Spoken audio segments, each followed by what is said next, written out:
शेतकरी बंधूंनो, माझं नाव डॉक्टर निलेश श्रीधरराव वजिरे, विषय विशेषज्ञ पीक संरक्षण, कृषी विज्ञान केंद्र सेलसुरा, जिल्हा वर्धा. शेतकरी मित्रांनो, आज आपण बघूया ट्रायकोडर्माचे महत्त्व व त्याचा वापर.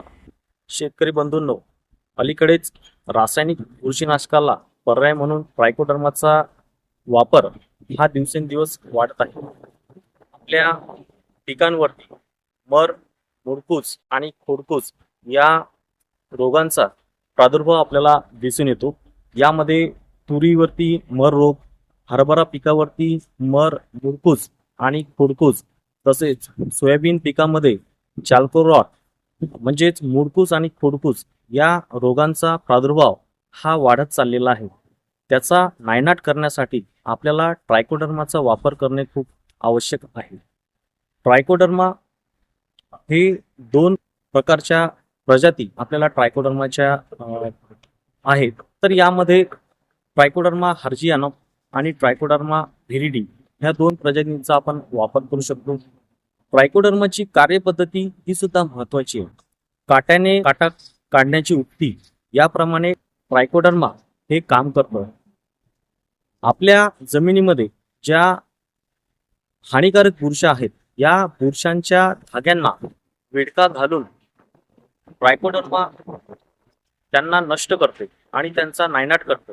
आणि ट्रायकोडर्मा वापरल्यामुळे ट्रायकोडर्मा हा जमिनीमध्ये पसरतो आणि ज्या रोगकारक बुरशी आहेत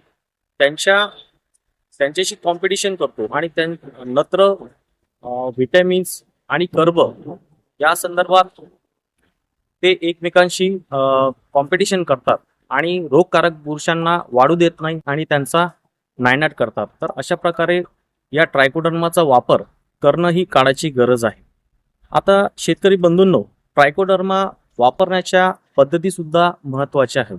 तर यामध्ये पहिली पद्धत बीज प्रक्रिया ही आपल्याला माहीतच आहे.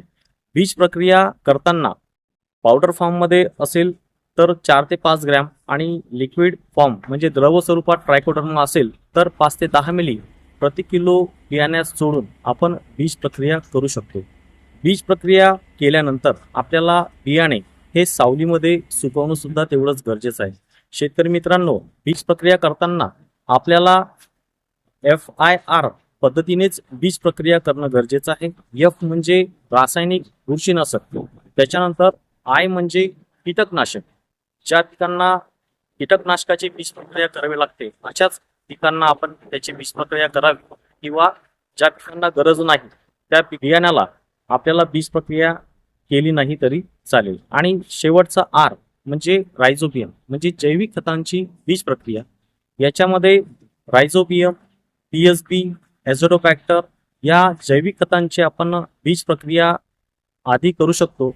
आणि सर्वात शेवटी ट्रायकोडर्माची बीज प्रक्रिया. अशा या क्रमाप्रमाणे आपल्याला बीज प्रक्रिया करणं गरजेचं आहे. त्यानंतर दुसरी पद्धत माती प्रक्रिया. शेतकरी मित्रांनो, आपण बघत आहात की तूर, हरभरा किंवा इतर भाजीपाला पिकं आहेत, या पिकांमध्ये रोपावस्थेतच मर, मुडकूस आणि खोडकूस रोगाचा प्रादुर्भाव आपल्याला पाहायला दिसतो. तर याच्यासाठी आपल्याला पेरणीपूर्वीच जर का आपण माती प्रक्रिया केली तर हे जे रोग रोपावस्थेत येणारे आहेत या रोगांचा आपण नायनाट करू शकतो. माती प्रक्रिया करताना आपल्याला 2 किलो किंवा 2 लिटर ट्रायकोडर्मा हा प्रति एकरी 25 ते 30 किलो चांगल्या कुजलेल्या आणि ओलावा असलेल्या शेणखतामध्ये त्याचं मिश्रण करायचं आणि तो आपण शेतामध्ये पसरून द्यावा.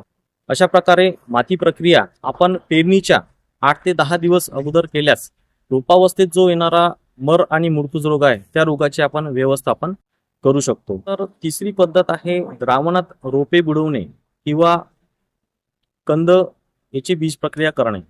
यामध्ये जे भाजीपाला पीक आहेत या पिकांमध्ये आपण लागवडीपूर्वी रोपांची आपण बीज द्रावणाची प्रक्रिया या ट्रायकोडर्मा सोबत करू शकतो. यामध्ये ही रोपे आपल्याला 500 ग्रॅम ट्रायकोडर्मा 5 लिटर पाण्यामध्ये मिसळून त्याचं द्रावण तयार करायचं. या द्रावणामध्ये आपल्याला हे रोपे 5 मिनिटं ठेवून त्यानंतर आपल्याला लागवड केल्यास भाजीपाला पिकामध्ये जे रोपे कोलमडणे आहे किंवा मर आहे या रोगापासून सुटका मिळते.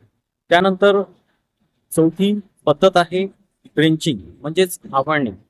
बरेच शेतकरी बांधव असे आहेत की त्यांच्याकडे शेणखत उपलब्ध नाही. अशा शेतकरी बांधवांनी ट्रायकोडर्माची ड्रेंचिंग किंवा आवळणी केली तरी आपल्याला या जमिनीमार्फत होणाऱ्या रोगांपासून सुटका मिळू शकते. तर ही आवळणी किंवा ड्रेंचिंग कशी करायची ही सुद्धा महत्त्वाची आहे. 50 ग्रॅम किंवा 50 मिली ट्रायकोडर्मा हा 10 लिटर पाण्यामध्ये मिक्स करून आपल्याला त्याची आवळणी करायची आहे. ही ड्रेंचिंग आपण बांगडी पद्धतीने किंवा काही पिकाला बांगडी पद्धतीने जमली नाही तर आपण सरळ रेषेत ड्रेंचिंग ही करू शकतो. तर अशा प्रकारे या ट्रायकोडर्माची आपल्याला ड्रेंचिंग सुद्धा करता येईल.